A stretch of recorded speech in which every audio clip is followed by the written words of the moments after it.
Vamos conversar ao vivo agora com Gustavo Sampaio, professor de Direito Constitucional da UF, da Universidade Federal Fluminense. Bom dia, professor. Obrigada por estar aqui com a gente na TMC. Bom dia, Joana. Bom dia, Felipe. Bom dia aos ouvintes da TMC. Bom dia. Professor, eu queria começar perguntando então sobre o processo, do ex-presidente Jair Bolsonaro no Supremo Tribunal Federal, porque os últimos acontecimentos bagunçaram um pouco a nossa cabeça, A gente estava aguardando, esperando uma certa tramitação. Nessa semana a gente ia ter conhecimento se os advogados de Bolsonaro entrar com um novo recurso no STF, mas depois a gente teve a prisão preventiva, então tudo ficou um pouco mais confuso. Fato é que os advogados do ex-presidente não protocolaram os segundos embargos de declaração referentes à ação na qual ele foi condenado por tentativa de golpe de Estado. Isso significa que eles não tentaram, então, colocar um novo recurso no processo, na condenação. O que vai acontecer ou o que pode acontecer nas próximas horas, nos próximos dias, professor?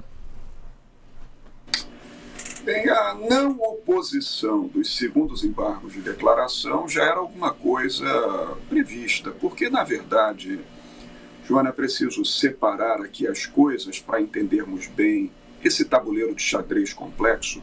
Os embargos de declaração não constituem um recurso capaz de mudar o teor do julgamento. O ex-presidente foi condenado na ação penal 2668, aquela ação penal que ficou conhecida como ação penal da trama golpista, referente aos crimes contra a democracia.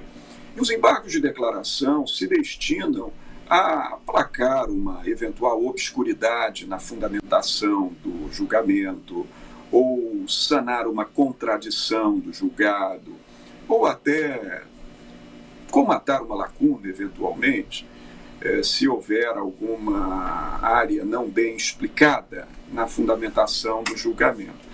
Para isso, os embargos de declaração, então, a lei não prevê a priori embargos sobre embargos.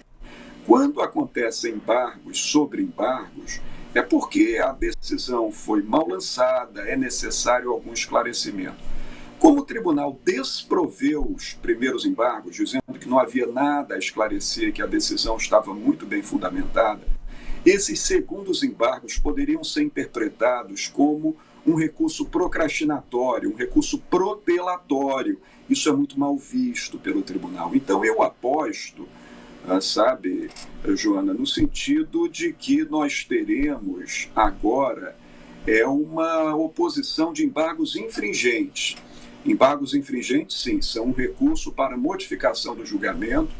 E a lei processual prevê os embargos infringentes quando uma decisão colegiada de um tribunal, vamos tentar aclarar essa informação, quando um julgamento colegiado, foi o caso, a primeira turma do Supremo Tribunal tinha 5 juízes no momento do julgamento, quando essa decisão não é unânime, quando ela tem dissidência. Então, eu creio que a defesa vai agora nos embargos infringentes para que o plenário reveja essa decisão na via de embargo. O problema todo é que o Supremo Tribunal Federal já tem um entendimento de que os embargos infringentes de decisão de turma podem ser opostos quando há 2 votos pela absolvição, então não um voto só.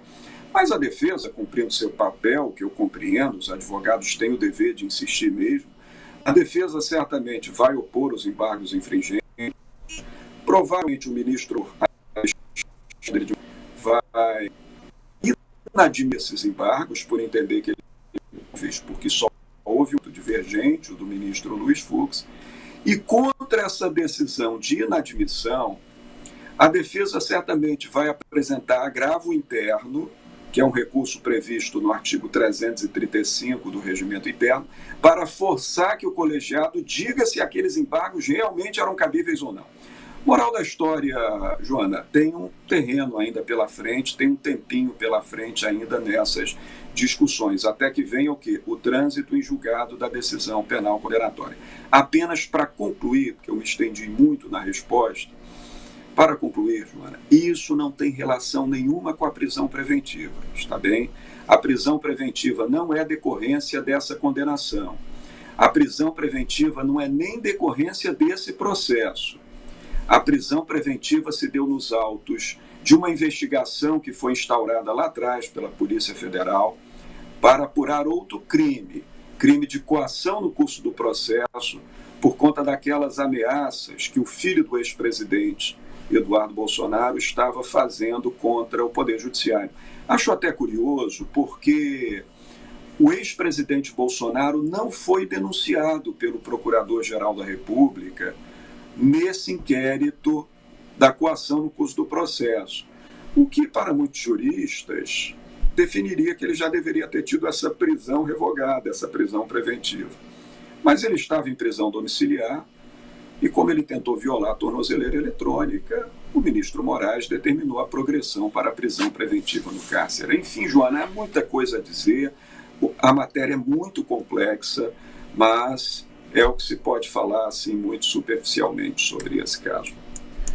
Professor Sampaio, foi muito importante essa sua primeira resposta, essa sua primeira colocação, porque ficaram claros alguns pilares dessa discussão, né? Primeiro, que em nenhum momento nessa etapa há um questionamento do mérito, ou seja, do teor do julgamento, como o senhor colocou. Segundo, né, que esses embargos infringentes, eles já têm uma jurisprudência, né, desenhada pelo Supremo Tribunal Federal. E terceiro, né, que a preventiva não tem nada a ver com o que está acontecendo. Inclusive, esse processo tem um caminho próprio, autônomo, podemos dizer assim. O senhor, por favor, me corrija se eu estiver errado. Agora, eu vou fazer uma pergunta que pode parecer política, mas na verdade é técnica.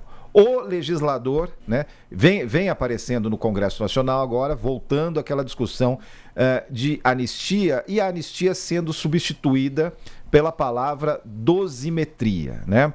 A pergunta que eu quero fazer, que é técnica, é se o legislador ele pode chegar a elaborar um texto, um projeto, e pode aprovar um projeto que seja retroativo a tudo isso que nós estamos testemunhando, que nem acabou ainda, né?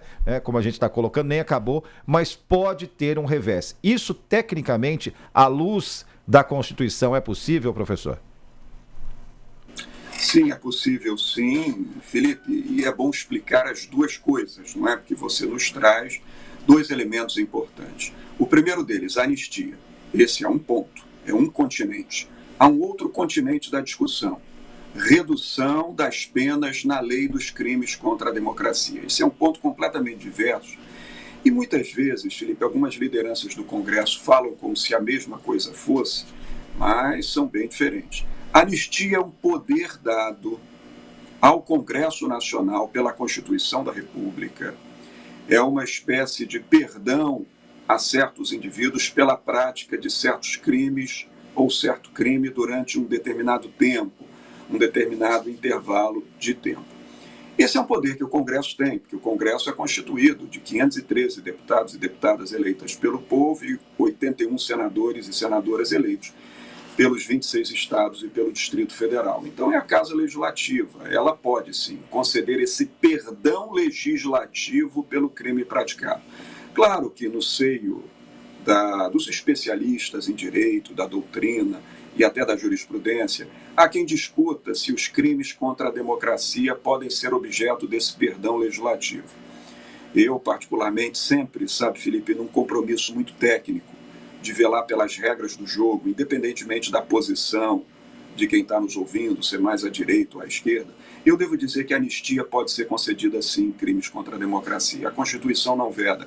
Eu sei que provavelmente, se vier a anistia, que eu não acredito, mas se vier a anistia, provavelmente o Supremo Tribunal Federal declarará a inconstitucionalidade dessa lei de anistia, porque alguns ministros já emitiram opinião pública no sentido de que eles entendem que o Congresso, que é eleito pelo povo e cujo fundamento é a democracia, senão ele não existiria, ele não pode perdoar aquele que age contra a democracia ou tenta contra ela. Mas essa vedação não está expressa na Constituição. Que a Constituição prevê a insuscetibilidade de anistia para crimes de tráfico ilícito de entorpecentes e drogas afins, para crime de terrorismo, para crimes hediondos, para crime de tortura.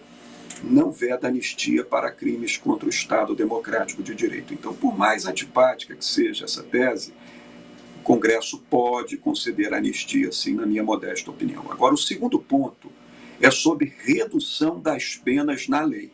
E, nesse sentido, é muito infeliz, Felipe, essa expressão que os políticos têm usado de dosimetria da pena. Você a utilizou apenas porque você está repercutindo o que o Congresso Nacional fala, né? Do projeto de lei de mexer na dosimetria da pena. Não. Dosimetria da pena quem faz é o Poder Judiciário, no caso concreto. Quando um indivíduo está submetido à jurisdição, que é do Poder Judiciário, e quando o Poder Judiciário o condena pela prática de um ou mais crimes, o Poder Judiciário, analisando o nível de culpabilidade daquela pessoa, vai fazer a dosimetria da pena, vai dosar a pena, com base num critério que o processo penal brasileiro chama, Felipe, de trifásico. Primeiro se avalia a causa, portanto, a pena base, depois se avaliam circunstâncias agravantes ou atenuantes, e depois causas especiais de aumento ou de diminuição de pena para se chegar à resposta final, a dose da pena, a quantidade de anos e meses de reclusão, por exemplo. Então, o que o Congresso está querendo fazer no lugar da anistia não é dosimetria de pena, é mudar o limite das penas na legislação, que passa a valer para todos os casos que dali em diante vierem e também para casos passados. Explico por quê. Há uma premissa no direito penal democrático, e aqui eu concluo, que diz o seguinte, Felipe, que a lei penal ela só retroage para beneficiar o réu ou o apenado. Ela não beneficia se ela prevê, por exemplo, um aumento de pena. Então, ela não retroage se ela fixar um aumento, uma majoração de pena. Digamos que um crime tenha por pena máxima 10 anos de reclusão e o indivíduo tenha sido condenado a 10 anos de reclusão. Se a lei for alterada, fixando agora a pena máxima de 15 anos de reclusão, isso não vai alcançá-lo. Mas se no lugar de aumentar a pena, a lei reduz a pena para 5 anos, isso vai beneficiá-lo. Ele não vai cumprir mais 10 anos de reclusão, mais 5. Então, se o projeto de lei alterar as penas fixadas nos artigos 359 L e M do Código Penal, introduzidos pela Lei 14.197, vou explicar. São os artigos referentes aos crimes de abolição violenta do Estado Democrático de Direito e golpe de Estado. Os principais crimes pelos quais Jair Bolsonaro foi condenado, então isso, claro, vai retroagir em benefício dele. Neste caso, nós não teremos anistia. Nós teremos tido uma redução de pena na legislação que retroagirá em benefício dos apenados, que é completamente diferente de anistia.